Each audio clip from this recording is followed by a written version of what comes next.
Kantara cinema 2022ರ September 30ಕ್ಕೆ ಬಿಡುಗಡೆಯಾಗಿತ್ತು. ಯಾರೂ ಕೂಡ ಊಹಿಸಿರಲಿಲ್ಲ ಅಷ್ಟು ಯಶಸ್ಸು ಆ ಚಿತ್ರಕ್ಕೆ ಸಿಕ್ಕಿತ್ತು. ಕಾಂತಾರ ಬಿಡುಗಡೆಯಾಗಿ 3 ವರ್ಷಗಳ ನಂತರ ಈಗ ಕಾಂತಾರ ಚಾಪ್ಟರ್ 1 ಚಿತ್ರ ಇದೇ ಅಕ್ಟೋಬರ್ 2ರಂದು ಬಿಡುಗಡೆಯಾಗ್ತಾ ಇದೆ. ಅದು ಕೂಡ ವಿಜಯದಶಮಿಗೆ ಈ ಚಿತ್ರ ರಿಲೀಸ್ ಆಗ್ತಾ ಇರೋದು ವಿಶೇಷ. ಕಾಂತಾರ ಚಾಪ್ಟರ್ 1 ಬಗ್ಗೆ ಜನರಿಗೆ ಹೆಚ್ಚಿನ ಅಪ್ಡೇಟ್ಸ್ ಏನು ಸಿಕ್ಕಿರಲಿಲ್ಲ. ಕೇವಲ ಪೋಸ್ಟರ್ ಮತ್ತು ಟೀಸರ್ ರಿಲೀಸ್ ಮಾಡಲಾಗಿತ್ತು. ಅದರಿಂದ ಹೆಚ್ಚಿನ ಗೊಂದಲ ಜನರಲ್ಲಿ ಉಂಟಾಗಿತ್ತು. ಚಿತ್ರ ಹೇಗಿರಲಿದೆ ಎನ್ನುವಂತಹ ಒಂದು ಗೊಂದಲ.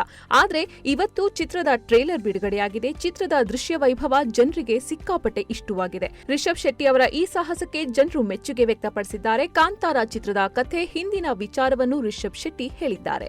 ರಿಷಬ್ ಶೆಟ್ಟಿ ನಟನೆಯ ಕಾಂತಾರ ಸಿನಿಮಾ ಹಿಟ್ ಆಗ್ತಾ ಇದ್ದಂತೆ ಕಾಂತಾರ ಚಿತ್ರಕ್ಕೆ ಪ್ರೀಕ್ವೆಲ್ ತರೋದಾಗಿ ರಿಷಬ್ ಶೆಟ್ಟಿ ಅವರು ಘೋಷಣೆ ಮಾಡಿದ್ರು. ಅದಾದ ಬಳಿಕ ರಿಷಬ್ ಶೆಟ್ಟಿ ಅವರು ಸಂಪೂರ್ಣವಾಗಿ ಸ್ಕ್ರಿಪ್ಟ್ ಕೆಲಸಗಳಲ್ಲಿ ಬ್ಯುಸಿಯಾದ್ರು. ಆ ಬಳಿಕ ಸಿನಿಮಾ ಶೂಟ್ ನಲ್ಲಿ ಅವರು ಬ್ಯುಸಿಯಾದ್ರು. ಹಲವು ಅದ್ಭುತ ಲೊಕೇಶನ್ಗಳಲ್ಲಿ ಸಿನಿಮಾ ಶೂಟ್ ನಡೆದಿದೆ. ಚಿತ್ರಕ್ಕಾಗಿ ಅದ್ಧೂರಿ ಸೆಟ್ಗಳನ್ನು ಕೂಡ ನಿರ್ಮಾಣ ಮಾಡಲಾಗಿದೆ. ಟ್ರೇಲರ್ ನಲ್ಲಿ ಇದು ಎದ್ದು ಕಾಣಿಸ್ತಾ ಇದೆ. ಕಾಂತಾರ ಚಾಪ್ಟರ್ 1 ಸಿನಿಮಾದ ಟ್ರೇಲರ್ ಅದ್ಧೂರಿಯಾಗಿ ಮೂಡಿಬಂದಿದ್ದು ಹೊಂಬಾಳೆ ಫಿಲ್ಮ್ಸ್ ಸಿನಿಮಾ ಅದ್ಧೂರಿತನಕ್ಕೆ ಯಾವುದೇ ಕೊರತೆ ಆಗದಂತೆ ನೋಡಿಕೊಂಡಿದೆ. ರಿಷಬ್ ಶೆಟ್ಟಿ ಅವರು ಮಾಡಿದಂತಹ ಸ್ಟಂಟ್ಗಳು ಎಲ್ಲರ ಗಮನ ಸೆಳೀತಾ ಇದೆ. ಹಾಗೆ ಚಿತ್ರದ ಟ್ರೇಲರ್ ನೋಡಿದ ಬಳಿಕ ಸಿನಿಮಾದ ಮೈಲೇಜ್ ಮತ್ತಷ್ಟು ಹೆಚ್ಚಾಗಿದೆ ಅಂತಾನೆ ಹೇಳಬಹುದು. ಈ ಚಿತ್ರದಲ್ಲಿಯೂ ಪ್ರಮೋದ್ ಶೆಟ್ಟಿ ಮತ್ತು ಪ್ರಕಾಶ್ ತುಮಿನಾಳ್ ಸೇರಿದಂತೆ ಮೊದಲಾದವರು ನಟಿಸಿದ್ದಾರೆ. ಹಾಗೆ ಚಿತ್ರದಲ್ಲಿ ನಟಿಸಿದ್ದ ಕಾಮಿಡಿ ನಟ ದಿವಂಗತ ರಾಕೇಶ್ ಪೂಜಾರಿ ಅವರನ್ನು ಕೂಡ ಟ್ರೇಲರ್ ನಲ್ಲಿ ತೋರಿಸಿದ್ದು ಜನರಿಗೆ ಮೆಚ್ಚುಗೆಯಾಗಿದೆ.